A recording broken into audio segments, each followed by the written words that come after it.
Well, just to give you a little bit of background, very quick background, the Community Emergency Response Team program, known as CERT, started here in the city of Los Angeles back in approximately 1985. It was created by the LA City Fire Department, and they recognized that if there was a major disaster, and they had seen disasters in Mexico, Japan, and everything like that, they knew that their crews would be delayed getting into our neighborhoods and reaching our communities. So they had the great idea. Frank Borden did, an assistant chief, of creating a cadre of trained civilian volunteers, people from the community.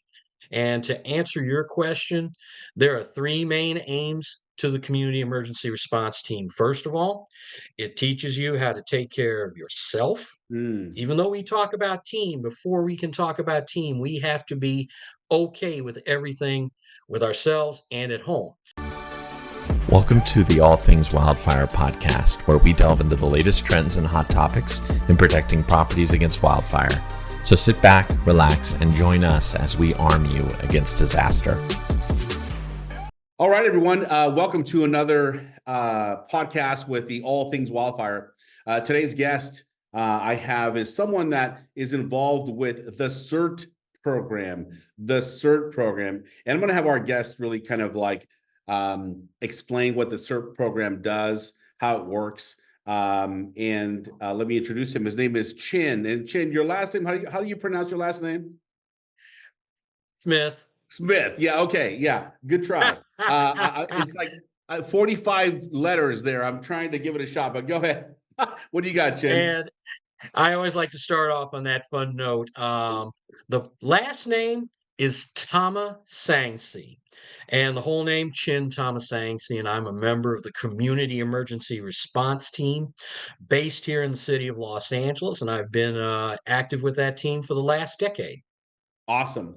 And Chin, thanks for coming on. You and I met years ago, and I was really impressed with the um, the emergency component, the preparation component, the response component of what your organization does to educate people.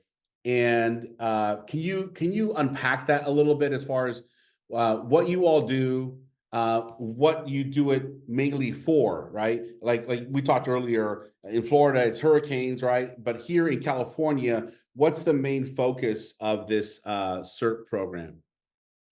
Well, just to give you a little bit of background, very quick background, the Community Emergency Response Team program, known as CERT, started here in the city of Los Angeles back in approximately 1985. It was created by the LA City Fire Department, and they recognized that if there was a major disaster, and they had seen disasters in Mexico, Japan, and everything like that, they knew that their crews would be delayed getting into our neighborhoods and reaching our communities. So they had the great idea. Frank Borden did, an assistant chief, of creating a cadre of trained civilian volunteers, people from the community. And to answer your question, there are three main aims to the community emergency response team. First of all, it teaches you how to take care of yourself. Mm. Even though we talk about team, before we can talk about team, we have to be okay with everything with ourselves and at home. So taking care of ourselves first in those early minutes, hours, or whatever it takes after a disaster, like an earthquake, which is what the thrust was here. The next aspect is taking care of our immediate family members. We got to make sure that's all good to go. And then finally, it's getting out into our community and working with our community, helping everybody, and really doing it as a team effort. So once the first two aspects are satisfied, think about this. If everything's good at home, your heads your head's out there and you're ready to join that team and start helping everybody else as a team. So that's basically the three main thrusts of CERT. Boom. Chin, it just reminds me, we just had a recent wildfire here in the Ventura County. I know you're familiar with that in the Camarillo area. And I read an article on the LA Times that, and this seems prevalent, like happening all the time. There was a client that I had in 2018 that has a similar experience, which was this: their home survived, but their neighbors' homes did not, and they had this survival's guilt complex of like, my home survived. I should be happy, but I'm not happy because I feel guilty for being happy because I feel the responsibility to go help my neighbors sift through the rubble, right? Um, Mhm. and so when you're describing this, it just reminds me of this process that number one, you've got to take care of yourself. And so whether you lose a property or there's significant damage, you are the main one that has got to take care of yourself. Then secondly, take care of your family. And then thirdly, it's a community. And there's so much significance in being able to provide um, a helping hand, being shoulder to shoulder with your neighbors to help them and help you all kind of process what the results are of a disaster to whatever degree that you suffer that. Um, Sure. so I think there's power in that. Have you had any experience in any one of those where there's been an emphasis on the community aspect of it and what results that brings to the community or to the neighborhood? And OP, you're saying what value it brings following kind of that Yes. yourself, your family, and everything like that. Off the top of my head, I'm trying to think back. Um, Probably, you know what? I'm going to dig for something that happened during COVID. Okay. In the early days of COVID, one of the things that, and you probably remember this in the news, everybody was out there trying to figure out, what's going on, what does this virus mean, and everything. And the first thing that came out was have N95 masks. I'm going for something really basic here. Yeah. Um, and you know what was really interesting? Um, Here, I checked my own gear bags, and guess what? We always carried N95 masks. And in those early days, I pulled those masks out of my bag, ready to go for myself. Right. And to a large degree, it took worry off because I could kind of get outside and do things. The next thing I did was check with my better half. My better half is a nurse out at Ronald Reagan UCLA Medical Center. You'll remember in those early days, our our workers, our hero workers who were in the hospitals, they didn't have that stuff. So guess what? I had more than enough to get them out Wow. to my better half in those early days. And Yeah. remember, we were going through collecting that stuff, trying to stockpile it. We had that. And once we were done, I got out into my community here in mid-city Los Angeles, and we started, kind of door knocking here in my neighborhood. And I can speak for my neighborhood. We started door knocking and we started checking on our neighbors. What do you have? What do you need? And we got those masks out to those people. It might sound like a very small, trivial issue, but you were there, Yeah. all of us were there, and it made a difference. I did it in that order. I had to make sure I had my stuff first. We were in an unknown situation. Joy is my immediate family, made sure she was cool, and then I got out into the neighborhood. And from that time, when we started getting out in the neighborhood, one, we didn't worry as much about ourselves, and two, we were able to start a continuing mission in our neighborhood, which included getting the masks out, but also checking on our elderly neighbors, checking on people who are infirmed, they cannot get out of bed or they're bedridden, and just other things like that. So it leads to other things. So I think that's a pretty good example for me. Yeah. And thanks for sharing that, Chin. I think there is power in connecting with the community because this disaster um, that we experience, the trauma that we experience, is like an equalizer.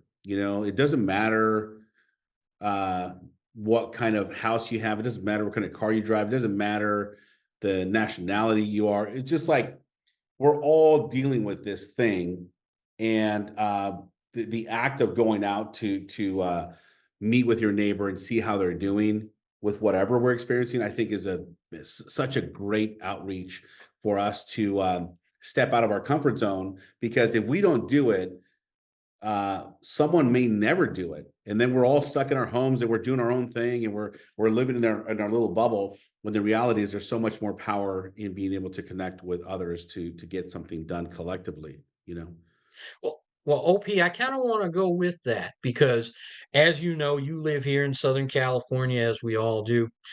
Southern California, when I was growing up, or at least on my street, I grew up in one of those traditional neighborhoods where if you were being like a little bad A kid out there and you're throwing rocks in the neighbor's pool, which I did once or twice, you had the neighbors watching out for you and they'd out you. They'd out you. They'd be knocking on your parents' door saying, you know what your kid's doing?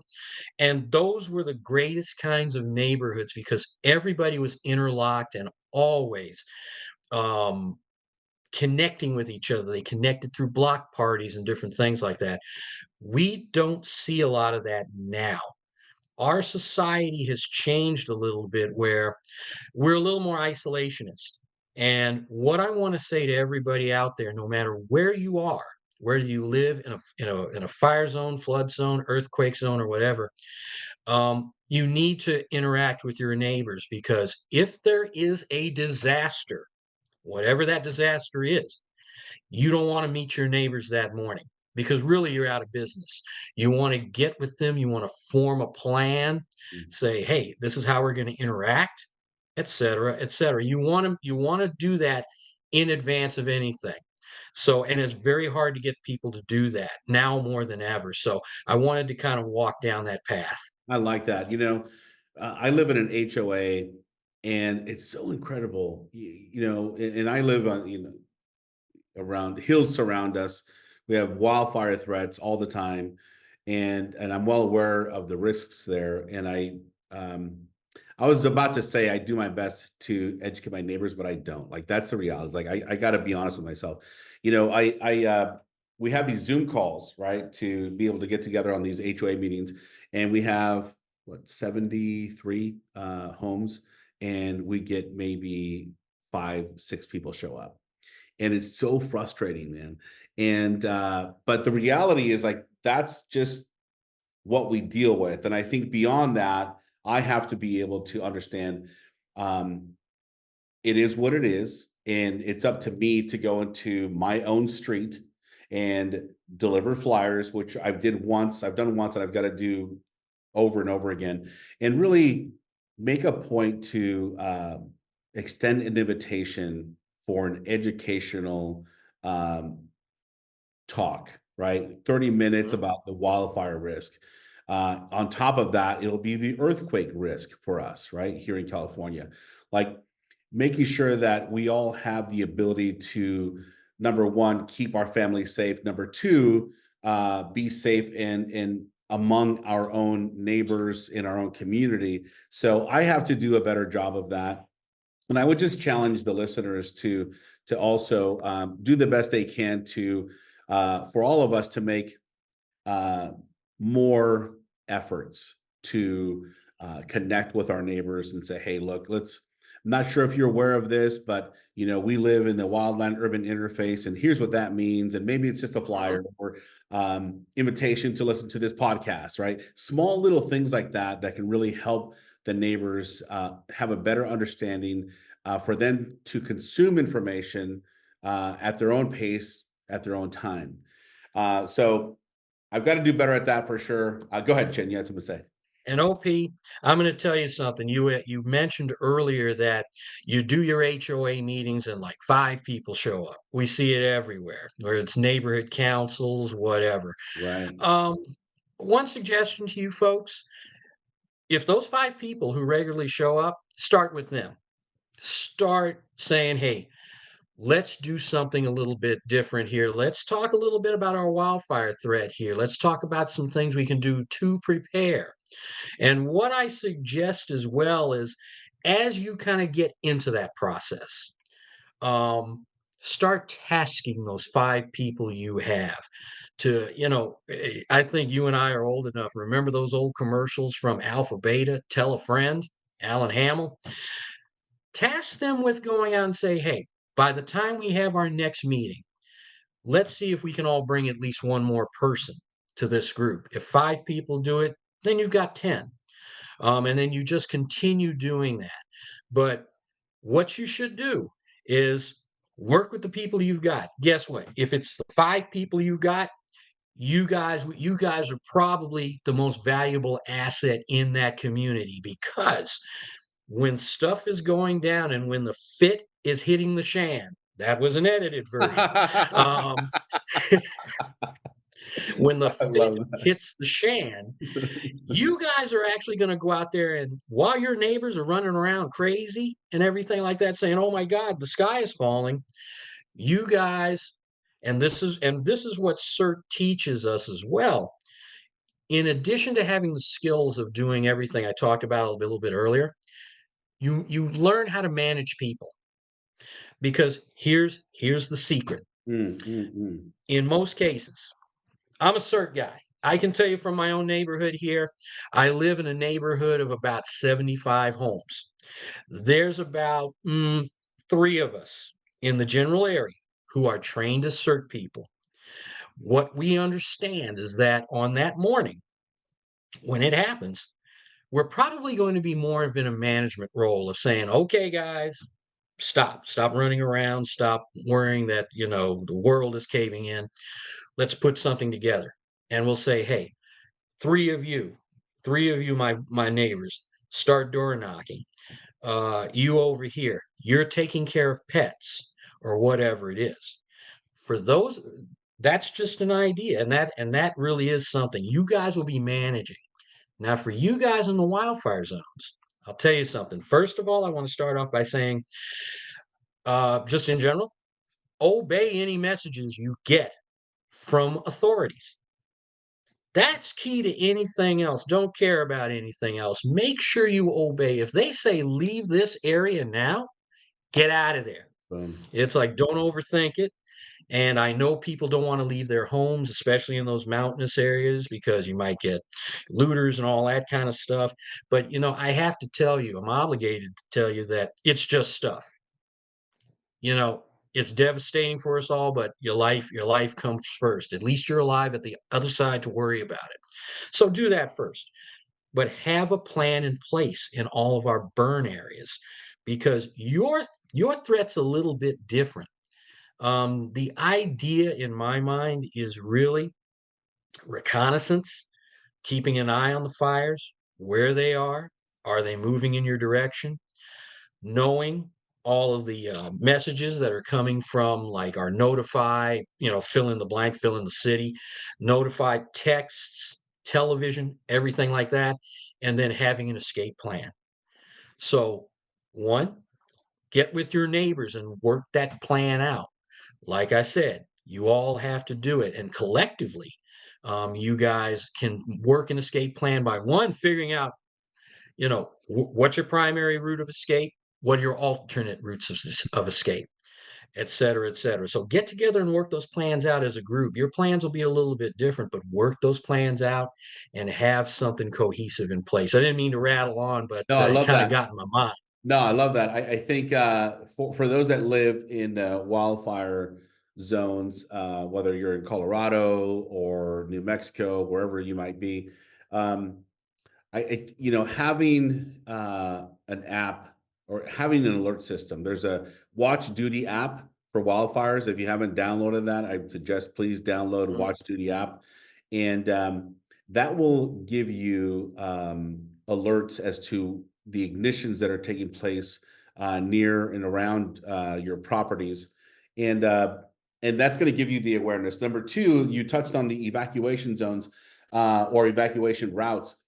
Uh, Oftentimes, Chin, we just think, hey, I'm just going to go down the street that I always go down. I'm going to make a right and I'm going to be headed to the freeway and I've got it down. But that doesn't happen, right? Sometimes they're blocking off the streets. Now you're lost. Now you have no Mhm. idea. So I'm with you. I think 2 or 3 different routes, and really trying to understand how can I get out of here. Um, and so I think when people start to think about that, your mind starts to decide, okay, let me take that route now to go to Yep. work or to come back home, and let me see how that works or doesn't work. But really identifying multiple evacuation routes, right? And that's something that in our program, CERT really teaches you. It teaches you beforehand to really surveil your area. Whether you're in the urban interface like I am, whether you're in the wildfire areas, whether you're in the flood zones, figure out what one your exits are. OP, you mentioned something about having the apps. Those are great. But I think in some of our fires in the recent years out in Orange County and a few other odd places, a lot of those folks said, I never got the Right. message because the fire burned down The the cell tower. phone tower. And here's something I want to suggest to people. One of the things we use in CERT a lot, and I wish I had one right next to me. I have like 5 billion of them sitting here, just not close to me, are handheld two-way radios. You guys may have seen those radios in Best Buy, Walmart. Some of you folks out there give those radios to your kids to play with, keep them busy. Or if you're campers, you guys use them on camping trips. Those are the most effective pieces of communication. And if you work it out with your neighbors, and your neighbors have a little network going of two-way radios, there's another opportunity to keep yourself one in the information loop, because let's say you guys are out there watching the ridge line. One person's out there watching, he can say, hey, I see fire coming over the west ridge line. We might want to start tuning into the news to find out what's going on. Or if you're on your own, you can make a determination and say, you know what, I haven't heard anything coming, but this thing's coming fast. Let's get out of here. You have options of keeping in communication. So there's so many little things you can dive into that can help you prepare, especially if you're in those wildfire zones. Love that. Love it. Chin, do you have a recommendation on the type of radios? Man, I've done some shopping and I'm like, okay, they say that they can connect for miles. I'm like, and I've tried it. I'm like, yeah, okay, it's not miles. Okay. It's more like hundreds of yards, maybe. But do you have a recommendation, or are you just Yeah, agnostic? I do. Okay. I do, and I'll actually attack that issue quickly about on the pack. It says 31 miles. It can. I will tell you that radio can reach 31 miles if you are standing on Santa Monica Beach, pointing towards Avalon. And the reason why I say that is the radios are what they call line of sight. So if you have things in between you, like buildings, bridges, mountains, which you could have, your reach will be limited. It will be limited, and like you said, OP, it can be anywhere between yards or a couple of miles. But in many cases, those radios are great for local communication, meaning just your neighborhood. So Roger that. think like that. And here's the radios I would recommend are called FRS, which stands for Family Radio Service, slash GMRS, which is General Mobile Radio Service. These radios are the same ones I've talked about that you can find in Best Buy and Walmart. They're, for the most part, you don't need a license. So you don't need to say WQXR 577, whatever it is, for the most part. They're affordable. You can get a pair of those really good FRS GMRS radios for about $75 for a pair. So it's for you and your better half, which is awesome. And they have great range. Depending on where you are, like I said, if you're standing on the beach between Santa Monica and Catalina, you can make that run. But they are perfect for your local operations. And I'm just thinking locally. It's like if you've got a neighborhood like me and my 75 people here, it's all you need. Roger It's that. all you need. Awesome. Thank you. Thank you, Chen. Um, Now let's talk about being, because like you guys, some of the trainings that I'm looking online, it says you guys focus on suppressing small fires, basic first aid, evacuation tactics, search tactics, and communication, use of radios. We've touched on a few already, but let's touch on the first aid. And so I remember in the webinar that I attended a few years ago with you, the first, and what really impacted me was some of the things that I just didn't think about. We talk Mhm. about earthquake, and one of the main focus points in going back to making sure that I am okay first, um, was that the most common injury from an earthquake is shattered glass and people getting up out of bed and racing to go see your loved one. Now you're walking on shattered glass, you cut your feet, now you become a liability to this whole thing. And I thought, are you kidding me? Like, I never thought about that. But, as a hero of the family, you're thinking, hey, I got to go help everyone. But the reality is, you can't be the one that needs the help either. Right. So, can you unpack that a little bit as far as some of the common injuries that take place? The common injuries we see after earthquakes, and you can actually see this after wildfires and everything, especially if people are running around crazy. Earthquakes in particular, you do get a lot of broken glass, so you see a lot of feet that look like, like shredded cheese, Mm. and that's not a good thing. You do get broken bones because people do fall or they're hit by different things like the cabinet or whatever it is. So you see broken bones. You see lacerations here and there because people are, again, getting hit by different things that are falling off the ceiling and everything like that. So you see a lot of shredded feet, broken bones, and lacerations. The CERT program teaches our participants the basic skills. Now, folks who are listening out there, in no way are we giving you validation to go Chicago Fire on us and start, pulling knives out and using ballpoint pens and all that kind of stuff. No, no, no.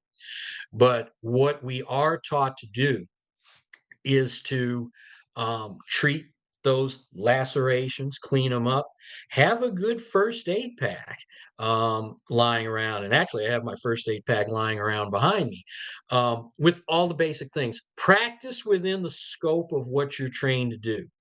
If you are a person who can only give out a band aid, stick to that. Don't try anything bigger. But what we recommend is that everybody has that what we call disaster medical training, which is offered in the course, broken bones, bandaging, all that kind of stuff, and go a little bit farther and have a first aid, CPR, Mm. AED certification, which you can get through the American Red Cross or the American Heart Association.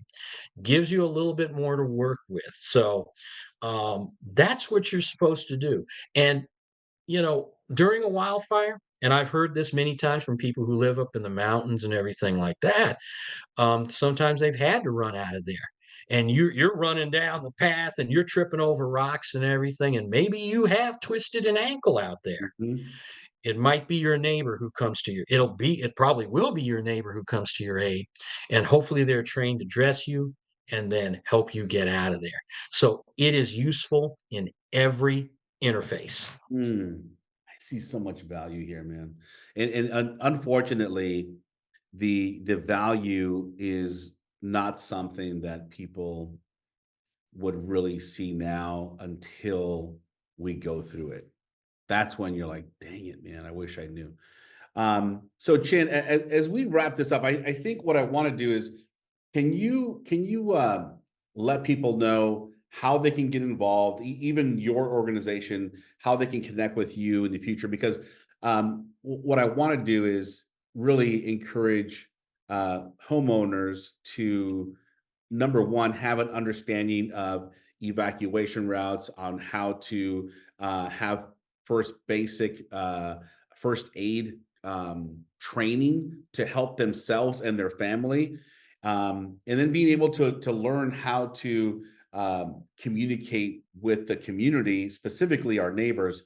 How can they reach you, brother? Well, you can reach me. You can reach me, and I guess you can put this together in a graphic later someplace. Huh. You can reach out to me directly. My name is Chin Thammasaengsri, of course. Don't spell that, whatever. You can reach me via email at CERT68 Chin, CHIN, at gmail.com. Let me spell that one more time. CERT 68, the number, CHIN at gmail.com. Reach out to me. I'd love to hear from you.